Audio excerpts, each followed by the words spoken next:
لگا میں صرف تقریر حضور دی ناموس تے کرنا 40 لاکھ حضور دے خاکے بنائیں کافراں تے 40 ملکاں دے خنزیر کٹھے ہوئے 40 ملکاں دے انہاں نو خنزیر کہنا بھی خنزیر دی توہین ہے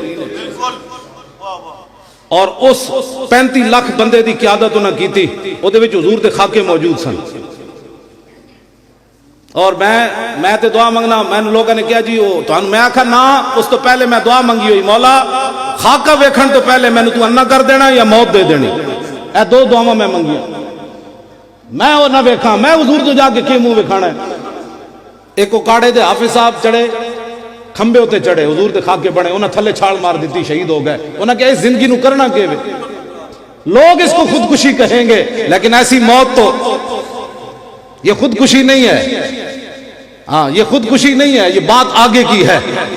کی زندگی نو سوا عرب مسلمان حضور دی ناموس تے پیروی نہ دے سکے بلکہ مسیتوں کے سپیکر اتار دو کیوں توانو تے ذلیلو چاہیے سی کہندے او مولویو جمعہ والے دن سلام پڑھو ہر روز صبح پڑھو اے فرانس دا جواب ہے تسی ممتاز قادری نو جیل چوں کٹ کے اپنے ہاتھ نال 63 توپاں دی سلامی دے کے ڈالے جیل تو باہر انہوں رہا کر دے فرانس نو کہندے یہ جواب ہے ناموس رسالت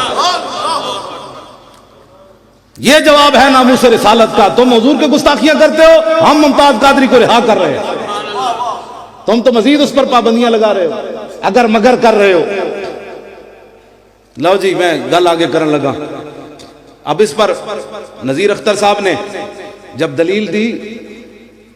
ہائی کورٹ اسلام آباد میں گیا تھا وہاں جج کہنے لگا یہ تو حضور کے زمانے کی باتیں ہیں اس سے کوئی اور بات بھی سنائیں یعنی حضور نے نہیں پکڑا نابینا صحابی راتی مار کے آیا عورت کو راتی مارا حضرت عمیر بن عدی راتی قتل کر دیتا گستاخ عورت نو سویر دی نماز آگے حضور دے پیچھے پڑی نذیر اختر صاحب نے جدوں یہ سارا سنایا انہوں نے میں حضور دے پیچھے نماز پڑھی تھی حضور نے نماز پڑھ کے فنظر الی عمیر بن عدی حضور نے سلام پھیر کے پوریاں صفاں وچ ویکھیا بھئی عمیر بن عدی کتھے بیٹھیا اکھاں کوئی نہیں ہیں نابینا میرے آقا نے جدوں ویکھیا تے فرمایا قتلت بنت مروان فرمایا زنانی مار آئے ہو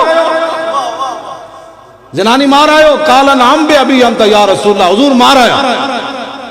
اب مسجد میں سناٹا چھا گیا نابینا سن ویکھتے نہیں سن رہے بھئی حضور ناراض ہو رہے ہیں یا راضی نابینا تھے فوراً پھر سوال کر دیا حل علیہ فی ذالک شیء یا رسول اللہ حضور عدالتہ تو آڑیاں قانون تو آڑے راتی ماورائے عدالت تو آڑے پچھے بغیر گستاخ عورت مار آیا کیا اس کے بدلے میں مجھے قتل کیا جائے گا تو میرے آقا کا فیصلہ سنیں اس فیصلے کے بعد کسی اور فیصلے کی کیا ضرورت ہے میرے آقا نے فرمایا میرے غلام تو نے یہ سوچا کیا ہے لا ينتطع فی انزان فرمایا قیامت تک جب میری عزت کا مسئلہ آئے گا تو 2 بکریاں بھی کبھی اختلاف نہیں کریں گی